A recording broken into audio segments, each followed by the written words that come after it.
اپنے پیارے رسول صلی اللہ علیہ وسلم کے جو حقوق ہیں ان کو اچھے طریقے سے ادا نہ کیا تو میں 4-5 حقوق بیان کر کے آپ سے اجازت چاہوں گا۔ پہلا حق یہ کوئی اس کی ذرا کام کر، آپ علیہ السلام کا پہلا حق جو اس امت پر ہے، ایک امتی پر، مسلمان پر ہے، وہ یہ ہے کہ لِتُؤْمِنُوا بِاللَّهِ وَرَسُولِهِ، کہ اللہ اور اس کے رسول صلی اللہ علیہ وسلم پر ایمان لایا جائے کہ اللہ تعالیٰ نے 1,44,000 انبیاء کرام کو مبعوث فرمایا اور اس سلسلہ رسالت کو، سلسلہ نبوت کو اپنے آخری رسول جناب محمد الرسول اللہ صلی اللہ علیہ وسلم پر مکمل فرما کے آپ کو خاتم الانبیاء اور خاتم النبیین بنایا۔ ایمان لانا ضروری ہے کیونکہ اللہ تعالیٰ نے قرآن کریم میں ایک اور مقام پر ارشاد فرمایا، یا ایھا الذین آمنوا، اے ایمان والے لوگو، آمنوا باللہ ورسولہ، ایمان لے کر آؤ اللہ اور اس کے رسول جناب محمد الرسول اللہ پر۔ یہ پہلی بات کہ آپ علیہ السلام پر ایمان لایا جائے کہ اللہ تعالیٰ نے جتنے انبیاء کرام بھیجے ہیں ان سب کے آخر پہ اپنے آخری رسول جناب محمد الرسول اللہ کو آخر الزمان پیغمبر بنا کر بھیجا ہے۔ اب آپ کے بعد اللہ نے نبوت کے دروازے کو بند کر دیا ہے، قیامت تک کوئی شخص بھی جو نبوت کا دعویٰ کرے گا وہ اپنے دعوے کے اندر جھوٹا ہوگا، سچا نہیں ہوگا، کیونکہ اللہ تعالیٰ نے اپنے آخری رسول جناب محمد الرسول اللہ کو ختم نبوت کا تاج پہنا کر مبعوث فرمایا ہے۔ یہ ایمان لانا مجھ پر بھی فرض ہے، آپ پر بھی فرض ہے، اور قیامت تک جو شخص بھی کلمہ پڑھنے والا ہے اس کے لیے لازمی ہے کہ اپنے آخری رسول کو ساری کائنات میں سب سے اعلیٰ، عرفہ، کامل، مکمل اور بہترین مان کر آپ کو اپنا آخری نبی اور رسول تسلیم کرے۔ یہ ایمان لانا مجھ پر بھی فرض ہے اور آپ سب پر بھی فرض ہے۔ اس کے بعد دوسرا کام کیا کرنا ہے کہ اللہ کے نبی کی اطاعت کرنی ہے۔ ایمان لانے کے بعد آپ کی اطاعت کرنی ہے، آپ کی فرما برداری کرنی ہے، آپ کی بات ماننی ہے، آپ کا حکم تسلیم کرنا ہے۔ اللہ تعالیٰ نے قرآن کریم کے اندر ارشاد فرمایا، یا ایھا الذین آمنوا اطیعوا اللہ و اطیعوا الرسول ولا تبطلوا اعمالکم، اللہ اور اس کے رسول کی اطاعت کرو اور رسول مکرم کی مخالفت کر کے اپنے اعمال کو ضائع نہ کرو۔ جو بھی عمل کرنا ہے اللہ کے رسول کی اطاعت کے اندر کرنا ہے۔ آپ مطیع بنو، رسول اللہ کو مطاع سمجھو، ان کی اطاعت کرنا امت کے ایک ایک فرد پر فرض اور لازم ہے۔ جو شخص پیغمبر کی اطاعت سے روگردانی کرتا ہے وہ حقیقت میں اللہ کی اطاعت کا انکار کرتا ہے۔ دوسرا حق آپ علیہ السلام کا یہ ہے کہ آپ کی اطاعت کی جائے، اور تیسرا حق آپ علیہ السلام کا کیا ہے کہ پیغمبر علیہ السلام کی اتباع کرنی ہے۔ اطاعت یہ ہے کہ آپ کا حکم مانا جائے، اتباع یہ ہے کہ آپ کی سنتوں پر، طریقوں پر عمل کیا جائے، آپ کے قدموں کے اوپر، قدموں کے نشانوں پر چلتے ہوئے آپ کی اتباع اور فرما برداری کی جائے۔ اتباع کرنا لازمی ہے۔ اللہ تعالیٰ نے قرآن کریم کے اندر ارشاد فرمایا، قل ان کنتم تحبون اللہ فاتبعونی یحببکم اللہ یغفر لکم ذنوبکم واللہ غفور الرحیم۔ اللہ نے تیسرا امت پر حق پیغمبر کا یہ فرض کر دیا کہ پیغمبر علیہ السلام کی اتباع کرنی ہے، ہو بہو اسی طریقے سے اپنی زندگی گزارنی ہے جس طریقے سے سرور کائنات نے زندگی گزاری۔ جیسے آپ نے نماز پڑھی اس طرح نماز پڑھی جائے، جس طرح آپ نے حج کیا اس طرح حج کیا جائے، جس طرح آپ نے روزے رکھے اس طرح روزے رکھے جائے، جو عقیدہ پیغمبر علیہ السلام کا تھا اسی طرح کا عقیدہ بنایا جائے، آپ کی اتباع اور فرما برداری کی جائے، عبادات کے اندر، اعتقادات کے اندر، معاملات کے اندر پوری زندگی اتباع رسول سے لبریز ہونی چاہیے۔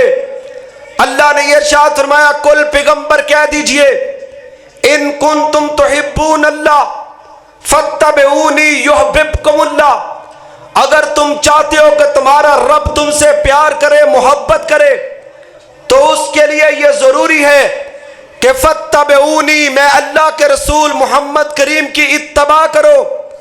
اگر اتباع کی جائے گی تو کیا ملے گا؟ یغفر لکم ذنوبکم، اللہ تعالیٰ تمہارے گناہوں کو معاف کر دیں گے، واللہ غفور الرحیم، اور اللہ بخشنے والا مہربان ہے۔ تیسرا حق پیغمبر علیہ السلام کا اس امت پر یہ ہے کہ آپ کی اتباع کی جائے، آپ پر ایمان لایا جائے، پہلا حق آپ کی اطاعت کی جائے، دوسرا حق آپ کی اتباع کی جائے، تیسرا حق ہے، اور چوتھا حق یہ ہے کہ اپنے تمام تر مسائل کے اندر، اختلافات کے اندر حکم، قاضی اور جج اور فیصل اگر کسی کو تسلیم کیا جائے تو وہ حضرت محمد الرسول اللہ کو تسلیم کیا جائے۔ یہ امت پر لازم ہے، اگر کسی مسئلہ کے اندر، اگر کسی بات کے اندر اختلاف ہو جائے، ایک سمجھ نہیں آتی، ایک بات کرتا ہے، دوسرا دوسری بات کرتا ہے، ایک آدمی کا موقف اور ہے، دوسرے کا موقف اور ہے، تو اس موقع پر اپنی عقل کے گھوڑوں کو نہیں دوڑانا، اپنی مرضی نہیں کرنی، قیاس اور قول پہ نہیں جانا، اپنی رائے کے اوپر اس کی بنیاد کو استوار نہیں کرنا، بلکہ اس وقت یہ لازم ہے کہ اپنا حکم، اپنا فیصل، اپنا قاضی اور اپنا منصف اور اپنا جج اپنے پیارے رسول جناب محمد الرسول اللہ کو تسلیم کیا جائے۔ اور آپ علیہ السلام کا یہ حق بھی ہے کہ آپ کو حق کی حکم مانا جائے، فیصل مانا جائے، اس وجہ سے کہ پوری دنیا کے اندر آج تک کوئی ایک شخص بھی ایسا پیدا نہیں ہوا کہ جو حکم بن کے، فیصل بن کے، قاضی بن کے اتنی عظیم فیصلے کرنے والا ہو جتنے بڑے فیصل، قاضی اور جج محمد الرسول اللہ ہیں۔ اگر جھگڑا پیدا ہو جائے، مسائل کے اندر امت الجھ جائے، تو اس وقت کیا کرنا ہے؟ اپنے رسول کو حکم اور قاضی اور جج مان کے آپ کو متنازع فی مسائل کے اندر فیصل تسلیم کر لیا جائے۔ کہاں لکھا قرآن کریم میں؟ فلا وربک لا یؤمنون حتی یحکموک فیما شجر بینہم۔ اللہ نے قرآن کریم کے اندر ارشاد فرمایا، لوگوں اتنی دیر تک تمہارا ایمان مکمل نہیں ہو سکتا جب تک اپنے فیصلے محمد الرسول اللہ سے تم کروانے والے نہ بن جاؤ۔ اللہ کے نبی کا چوتھا حق یہ ہے کہ آپ کو حکم، قاضی اور جج اور فیصل تسلیم کیا جائے۔ اور پانچواں حق یہ ہے کہ آپ علیہ السلام کی رائے کو، آپ کے مشورے، آپ کے فیصلے کو حرف آخر سمجھا جائے۔ ساری کائنات کے لوگوں کے فیصلوں کو تبدیل کیا جا سکتا ہے، ان کے اوپر بحث کی جا سکتی ہے، ان کے اوپر تبصرے تذکرے کیے جا سکتے ہیں، لیکن کونین کے تاجدار وہ حکم ہیں کہ جن کے فیصلے کو آخری فیصلہ اور آپ کے حکم کو آخری حکم تسلیم کیا جائے۔ جب تک امت کے لوگوں تم ساری کائنات میں سب سے زیادہ آپ علیہ السلام کے فیصلے کا احترام کرنے والے نہیں بنو گے، اتنی دیر تک ہمارا ایمان مکمل نہیں ہو سکتا ہے۔ آپ علیہ السلام کے پیغام کو اور آپ کے حکم کو آخری بات سمجھا جائے۔ اور اس کے بعد چھٹا حق یہ ہے کہ آپ علیہ السلام کے ساتھ ہمدردی کی جائے، کیونکہ اس دین کی بنیاد خیر خواہی پر ہے۔ آقا علیہ السلام نے اس امت کی خیر خواہی کے لیے مارے کھائیں، اس امت کی خیر خواہی کے لیے جنگیں کی، اس امت کی ہمدردی کے لیے پیغمبر علیہ السلام نے اپنے دندان مبارک شہید کروائے اس امت کی ہمدردی کے لیے۔ بدر، احد اور خندق کے میدانوں کے اندر پیغمبر کفر کے ساتھ برسرے پیکار رہے اور لوگوں کو اعلان کر کے کہتے رہے، لوگوں رب تعالیٰ نے تمہاری کامیابی اس میں رکھی ہے کہ تم اپنی جبین نیاز کو پتھروں، درختوں، شجروں، حجروں کے سامنے سے اٹھا کے اپنے معبود حقیقی کے سامنے جھکا دو۔ یہ جو خیر خواہی کا جذبہ اور خیر خواہی کا مشن سرور کائنات نے امت کو دیا تھا، اب اس امت پر رسول اللہ کا حق ہے کہ یہ بھی اسی طرح امت کی خیر خواہی کرے جس طرح امت کی خیر خواہی محمد الرسول اللہ نے فرمائی تھی۔ یہ چھٹا حق ہے۔ اور ساتواں حق یہ ہے کہ آقا علیہ الصلوۃ والسلام سے پوری دنیا میں سے سب سے زیادہ عقیدت، محبت، الفت، مودت اور آپ کے ساتھ پیار کیا جائے۔ سب سے زیادہ محبت کا مرکز اور محور اللہ کے بعد اگر اس امت کا کوئی ہے تو وہ جناب محمد الرسول اللہ کی ذات ہے۔ آقا علیہ الصلوۃ والسلام سے محبت کرنی ہے کس طرح؟ جس طرح صحابہ اکرام نے کی۔ اتنی محبت آج تک پوری دنیا کے اندر مشرق و مغرب، شمال و جنوب، زمین و آسمان کی وسعت اور کلابوں کے اندر آج تک کوئی مرشد، کوئی مقتدا، کوئی رہبر، کوئی پیر، کوئی امام آج تک ایسا پیدا نہیں ہوا کہ جس کے ماننے والوں نے اپنے مرشد سے اس طرح محبت کی ہو جس طرح محمد کریم سے محبت محمد کریم کے صحابہ نے کی ہے۔ اس طرح کی محبت کوئی نہیں کر سکا۔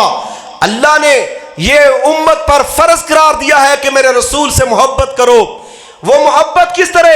قرآن کریم ارشاد فرماتا ہے، قل ان کان آباؤکم وابناؤکم واخوانکم وازواجکم وعشیرتکم واموال اقترفتموها وتجارۃ تخشون کسادها ومساکن ترضونها احب الیکم من اللہ ورسولہ وجہاد فی سبیلہ فتربصوا حتی یاتی اللہ بامرہ واللہ لا یہدی القوم الفاسقین۔ اللہ قرآن میں کہتا ہے کہ لوگوں، اگر تمہارے باپ، تمہارے بھائی، تمہارے بیٹے، تمہارے خاندان، تمہاری برادریاں، تمہارے مکان، تمہاری جائیدادیں، اگر یہ ساری چیزیں تمہیں اللہ اور اس کے رسول سے اور اللہ کے راستے میں نکلنے سے زیادہ محبوب ہیں تو پھر انتظار کرو کہ آسمان والا رب ایسے لوگوں پر اپنے عذاب کو مسلط کر دے۔ یہ امت پر فرض ہے کہ ساری مخلوق میں سب سے زیادہ اگر محبت کرنی ہے تو وہ حضرت محمد الرسول اللہ سے کرنی ہے۔ آپ علیہ السلام سے محبت، آپ علیہ السلام نے خود ارشاد فرمایا تھا، لا یؤمن احدکم حتی اکون احب الیہ من والدہ وولدہ والناس اجمعین۔ لوگوں تم اتنی دیر تک ایمان والے نہیں بن سکتے جب تک تم اپنے ماں باپ سے، اولاد سے اور ساری کائنات کے انسانوں سے زیادہ محبت حضرت محمد الرسول اللہ سے نہ کرنے لگ جاؤ۔ محبت رسول اللہ سے کرنی ہے۔ اور آٹھواں حق کیا ہے؟